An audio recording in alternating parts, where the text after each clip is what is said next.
We will fight this. Please get involved, guys. Thank you very much.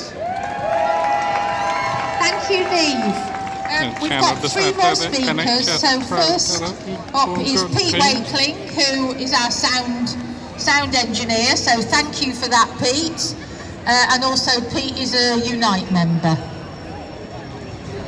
All right. Sorry about the echoing mics earlier on. We found a good one in the end. Listen, right? All of our history is littered with tales of lean times, droughts, famines, fires, floods. The years that the locust has eaten. And now today, we're forced to live in lean times. Times where we can't live anymore, times where we're expected to just survive. And some of us, let's face it, these cuts for some of us on the margins of society, it's not even going to be that. But our misfortune has not been brought about by drought, or fire, or flood, or famine. Only locusts. Locusts of corrupt politicians. Locusts of conniving businessmen. Locusts of unbridled capitalism. Locusts of the bond market. Enough is enough is enough. Now, I don't speak very often. I prefer to run the system, give a platform for other people to speak. But some people say I speak well. I don't know. Maybe I do, maybe I don't. But I know this much. Speaking well is about following a formula. You stand here, you tell people in passion and long words what they want to hear, and they give you a clap, and you feel great. You leave with your chest puffed up, your head out high. You go to the pub, your mates say to you, you spoke really well, and it's great. You feel fantastic. Everyone's had a great time, and then the next day comes, and guess what? Nothing's changed. Nothing's happened. Nothing. So I want to throw rhetoric away. I want to throw the formula away. I don't want claps, I don't want cheers, I don't want to be told I speak well. I don't want to tell you what you want to hear, I want to tell you what needs to be said. And I don't want to talk about how bad it is, we know that. I want to just give a few practical steps of how we can go from here today and begin the fight back.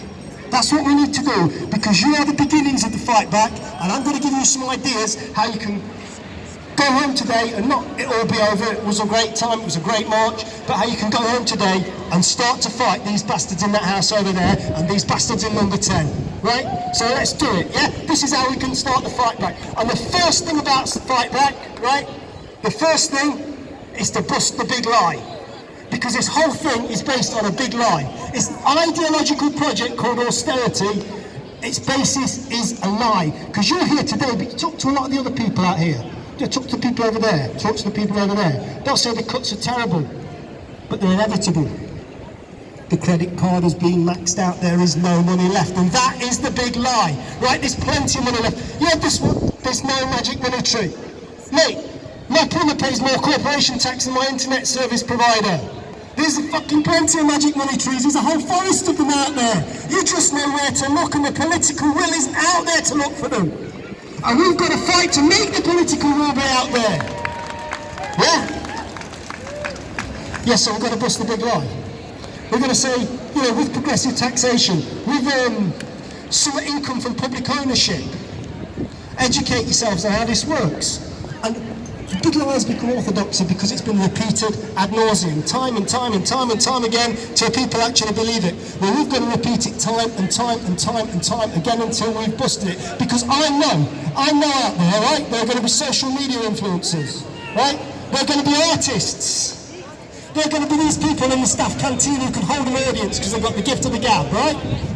Use what you've got, bang out what you've got, and bust the big lie. I want you to do this, right? Write it on a post-it note. Tattoo it on the inside of your eyelids. What have I done today to bust the big lie? And if the answer's nothing, bloody well do something, all right? Because if we bust the big lie, people are going to realise they've been conned. And people don't like being conned. And where there is apathy, there'll be anger. And then we've got the basis of a fight back, a real fight back. Because we just got to be numbered in hundreds. We're going to be numbered in thousands and tens of thousands, because these cuts are going to be brutal. And when people know these cuts are based on a big, fat lie, they're going to fight back, and they're going to join us. So when we've got this movement, when we're moving, when we've busted the big lie, what do we do next? We fight every step of the way. We fight service by service, everything. They're going to occupy, you're going to close your library? Occupy it. They're going to make you redundant? Strike. hitting where the rubber stamp cuts. We do everything we can to disrupt it. We fight for every single inch, every single service. We take our big stick, draw a line in the sand, this far and no further. We will fight every bloody step of the way. You will not cross that line. And if we've got a big movement of people behind us who are angry about being lied to, and we're happy to fight every step of the way, we've got a damn good chance of winning. And I go to the third and final thing. The third and final thing we're going to do, we've got to lead by example, right? Because Nottingham is just the tip of a very, very, very big iceberg. Yeah? Very big iceberg. There's going to be multiple 20s of councils that if they're not going bust, they're going to have to instigate enormous cuts to prevent it. If they see Nottingham fighting back, and they see Nottingham fighting back hard, they see us giving these people that are trying to cut our services a really hard time and fighting every inch of the way. They're going to say, I want a bit of that. And you know what? You know that game, it's like whack-a-mole where they all pop up and you have to knock them down with hammer. You seen that? I'm running out of time. She's looking at her watch, but I get a little bit longer. Otherwise, I take the ball home and nobody gets to play. So I'm going to close off by saying this, right? And this could be difficult for some of you, but it's an elephant in the room that has to be addressed.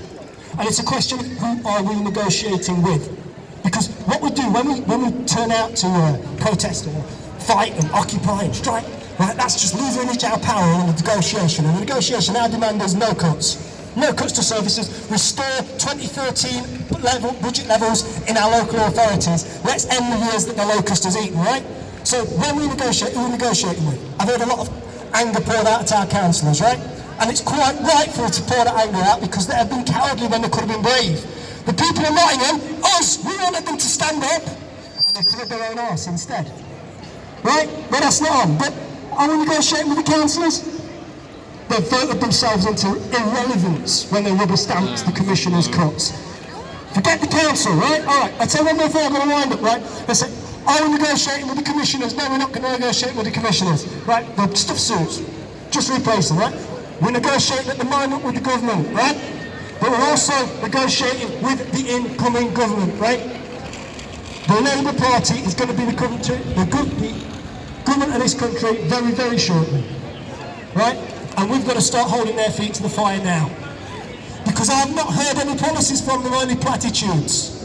I've not heard any numbers from them, only vague missions. Mate, if I want to tell you about missions, I talk to NASA.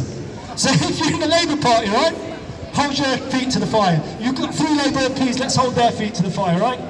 So let's understand, we're negotiating with the Tories right now, but we're going to be negotiating just as hard with whatever government comes after this election. Thank you, I'm going to finish here because people are tapping the watches, everyone needs to go home, right?